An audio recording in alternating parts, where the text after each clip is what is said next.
이재명 리더십에 다시 한번 힘을 실다. 정성호 더불어민주당 의원. 다선 국회의원. 이재명 의원의 오랜 정치적 동료. 8월 전당대회를 앞두고 당대표 경쟁이 한창인 가운데 97그룹이 86세대와 다른 혁신의 실체적인 내용과 비전을 보여줘야 한다고 강조했는데 정치판에 들어와 갖고 그 앞세대와 다른 정치적 비전과 가치를 제시해 왔는지 그걸 묻고 싶습니다. 그 실체적인 내용은 하나도 없어요. 정성호 의원이 본 민주당 쇄신 방향 집중 분석합니다.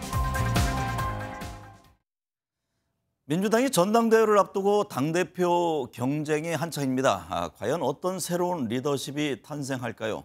정성호 의원과 얘기를 나눠보겠습니다. 의원님 안녕하십니까? 네, 안녕하세요. 네, 민주당 당대표 최규원 선출을 위한 선거 지금 한창 진행 중인데요.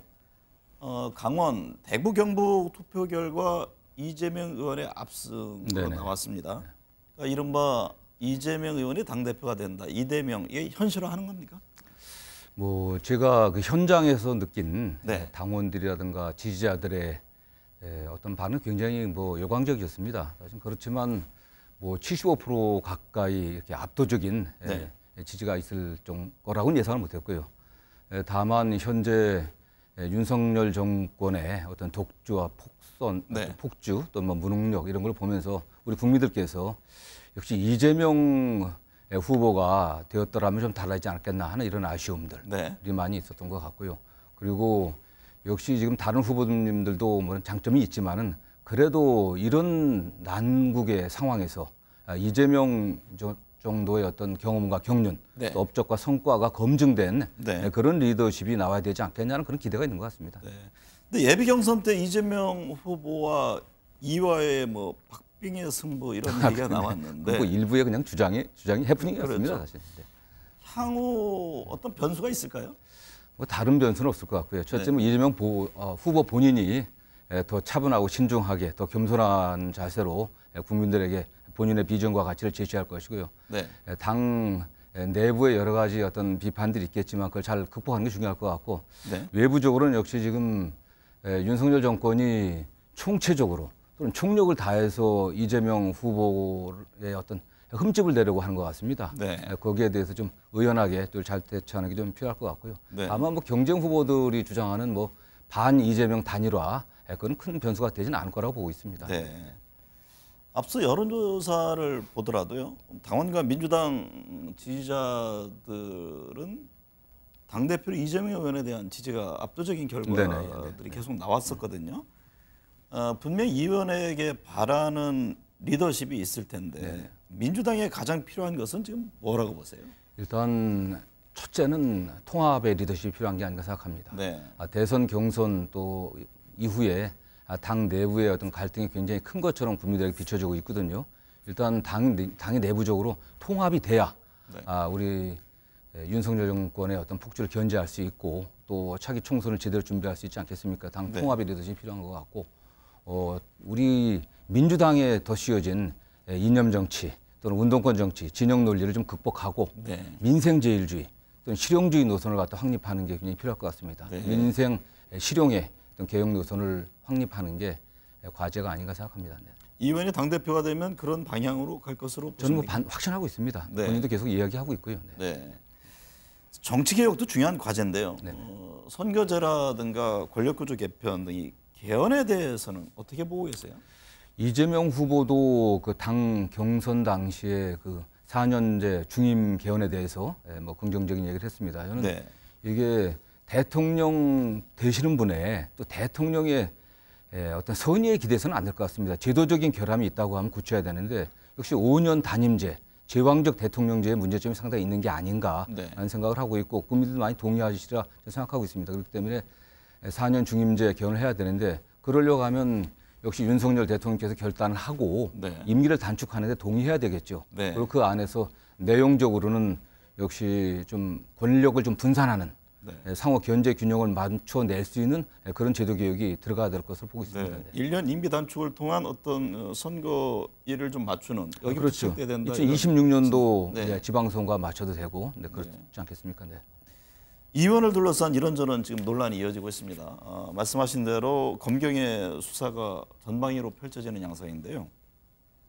부인 김혜영 씨 법인카드 유용 의혹 조사 중에 숨진 사건을 둘러싼 논란에 이어서 경기도시주택공사죠. GH 합숙소가 선거 사무소로 쓰였다는 의혹과 관련해서 법인카드 의혹의 핵심 인물인 배모 씨가 문제의 옆집을 부동산에 전세 내놓은 정황이 포착됐다. 이런 이제 내용이 나왔는데 이 점은 어떻게 봐야 합니까?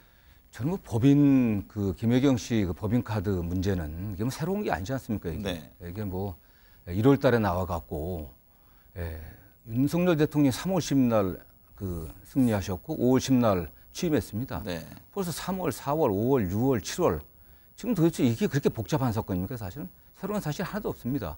또 그 옆에 있는 집에 그 GH 경기도시공사에서 뭐 했다고 하는 것이 그게 적법한 임대였는지 아니었는지 그 뭐 단번에 쉽게 드러날 수 있는 문제고 복잡한 문제가 아니라 이런 그렇지 않습니까 사실. 그리고 다음에 선거 캠프를 쓰였냐 안 쓰였냐도 저는 뭐 굉장히 조사해 보면 금방 나올 수 있는 문제 아니겠습니까? 그 관련자들 조사해 버리면 새로운 사실이 없어요. 다만 거기서 김혜경 씨 뭐 수행했던 배모 씨가 그걸 임대 내놨냐 안 내놨냐. 그게 뭐 가까운 사람들 집 나오면 뭐 이거 내 집 여기 써라 이렇게 임대해 달라 임차해 가라 이렇게 할 수 있는 거 아니겠습니까 사실은. 그리고 더 저는 뭐 답답한 게 역대 87년도 이후에 대통령 선거위에 당선된 대통령이나 정권에서 전임자를 갖다가 본인들의 어떤 개혁이라든가 혁신의 방향을 바로잡는다는 그런 취지에서 전임 정권을 공격한 경우는 있죠. 사실 수사한 경우는 있지만은 경쟁 상대를 이렇게 더군다나 선거사무소로 썼다고 하는 그야말로 그런 문제를 갖고 이렇게 조사하는 경우가 있습니까 사실요? 지금 벌써 공소시효 얼마 남지 않은 기간 동안까지 계속 이걸 문제 삼고 있고 수사 과정이 계속 노출되고 있어요. 이런 게 말이 되는 얘기인지 참 안타깝습니다. 역대 이제 전 정부에 대한 어떤 뭐 조사라든가 공격은 있지만 경쟁 상대에 대해서는 그런 적이 없다. 이런 그런 적이 있습니까 사실? 말씀이시군요. 제가 기억하기로는 전혀 없습니다 사실. 더군다나 경쟁 상대 후보의 어쨌든 뭐 선거법 위반을 갖고 이렇게 물론 관련자들 뭐 선거법을 서로 고소고발 많이 하지 않습니까? 됐지만 후보자와 직접 관련된 이런 문제 갖고서 한 그런 경우는 없습니다.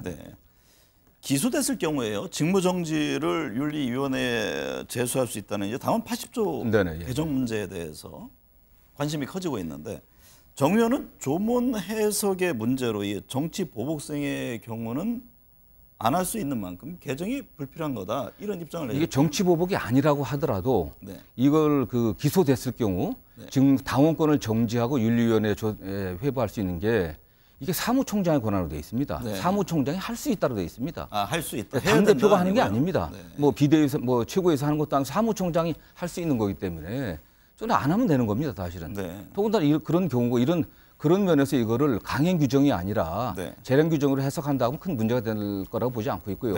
설사 그걸 뭐 최악의 경우 강행 규정으로 해석한다고 하더라도 이게 윤리심판원에서 이것을 뭐 조사하게 되면 당연히 정치 보복 또는 정치 탄압으로 볼 수밖에 없는 사안이기 때문에 크게 문제가 되지 않는다. 이게 당 그 전대 과정에서 이 문제를 갖고 제기해 갖고 다시 이걸 뭐 개정안이 논의된다는 게 저는 별로 바람직하지 않다고 보고 있습니다. 당 안에서도요, 이 사법 리스크, 이 팬덤 정치에 대한 우려를 얘기하는 분들이 있습니다. 이재명 의원이 당 대표가 되면 분당의 우려가 있다 이런 얘기까지 하는 분들이 있는데 이 실현 가능성이 있는 얘기입니다. 저는 뭐 과거 여러 차례 그 여야에서 분당의 사례들이 있었지 않습니까 사실은.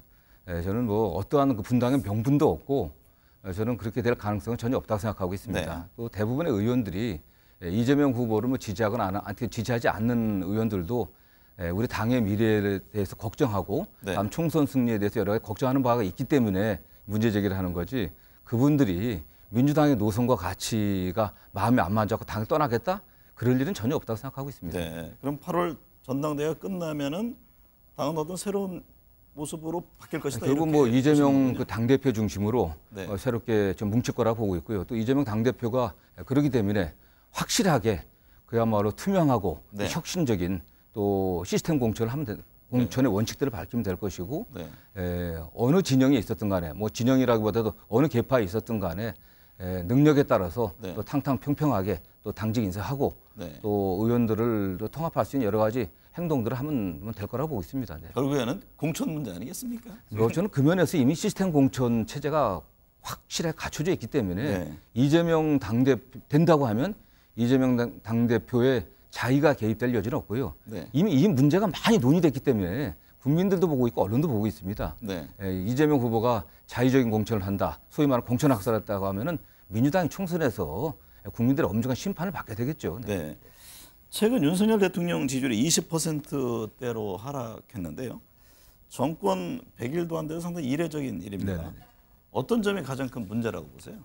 뭐 언론인에 따른 그 여론조사에 의하면 네. 언론 여론조사에 의하면 대개 뭐 인사 문제라든가 뭐 배우자 김건희 씨 문제라든가 특히 뭐 대통령실 뭐 공사 또 뭐 사적 발주 문제라든가 뭐 경륜이 부족하다 능력이 없다 이런 것도 있겠지만 전 근본적으로 윤석열 대통령의 태도의 문제가 아닌가 생각합니다. 이런 문제를 바라보는 윤석열 대통령의 태도 이게 뭐 여론 신경 안 쓴다. 특히 시민들의 국민들의 여론을 전달해야 될 강승규 시민사회수석이 이게 야당의 악의적 프레임 때문에 이렇게 됐다 이렇게 얘기를 했거든요. 네. 그건 전 대통령의 생각합니다. 그런 태도가 문제인 것 같아요. 네. 그게 굉장히 국민들에게 오만하게 보이고 독선적으로 보이는 거 아니겠습니까? 네. 이런 국민들이 지적하고 언론에서 지적하게 되면 겸허하게 본인을 돌이켜 보고 또 반성하겠다, 또 성찰하겠다, 뭔가 다른 대안들을 제시해야지. 네. 이렇게 그런 태도들이 국민들에게 굉장히 실망을 주는 것 같습니다. 네. 네. 낸시 펠로시 미 하원 의장을 대통령이 만나지 않은 것을 두고 여러 말이 나옵니다. 뭐 의전에 대한 지적도 나왔고요. 이 점은 어떻게 보세요? 그 윤석열 정부의 그 외교 국정 과제의 핵심이 한미 동맹의 복원이라고 했습니다. 네. 그래서 뭐 굉장히 일각에서는 강한 뭐 친미 반중 노선으로 가는 게 아니냐라고 했는데 굉장히 우려가 되는 겁니다. 사실은 저는 뭐 국익이라든가 실리의 관점에서 대통령께서 휴가 중이긴 하니까 펠로시 의장을 안 만날 수도 있다고 생각합니다. 다만 그 과정이 안 만난다, 만날 것이다, 또 안 만날 것이다 하는 그런 과정들. 네. 또 그다음에 미국의 국가의전서열 세 번째 3인 하원 의장이 왔는데 하는 우리 국내 어떤 의전 절차가 굉장히 부실하지 않았습니까 사실? 네. 그런 문제들. 또 그다음에 일각에서는 중국의 강한 압박 때문에 그런 게 아니냐. 이런 것들이 어떤 효과를 나타낼지 굉장히 걱정됩니다. 네. 저는 뭐 그 일련의 과정에 대해서 충분히 미국에 좀 설명을 하고 또 이해를 보여야 될 것으로 보고 있고요. 네. 또 결국 오락가락 어떤 정책들 이런 것들이 문제 아니겠습니까? 대통령실에서는 의전은 국회에서 하는 게 맞다 이런 입장을 매우 그 형식 논리죠 사실은요. 네. 이 펠로시 의장이 국회의장만 보러 온 거겠습니까? 한국에 오기 전이나 온 후나 다 외국의 국가 원수들, 국가 수반들 만났습니다. 일본에 가서도 기시다 후미오 총리 만났고 그 전에도 대만에 가서도 총통 만나고 그렇지 않습니까 사실요? 외국에 가서 의장 만난 게 아니에요 사실요. 네. 경기도 양주에서 사선하셨는데요. 김동연 경기도지사가 경기북도 네네. 신설을 공약으로 내서 왔는데 그 해당 지역 의원으로서 이 점은 어떻게 보세요?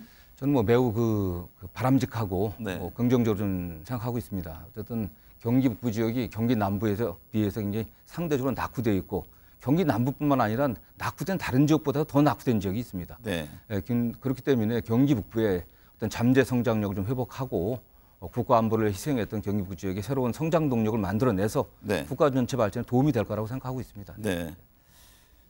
8월 28일 전당대회까지 3주의 시간을 남겨둔 민주당 시민들을 위해 어떤 민주당을 만들어갈 것인지 미래를 위한 다양한 의제로 생산적인 논쟁이 벌어졌으면 합니다. 오늘 함께해 주셔서 감사합니다. 네, 감사합니다.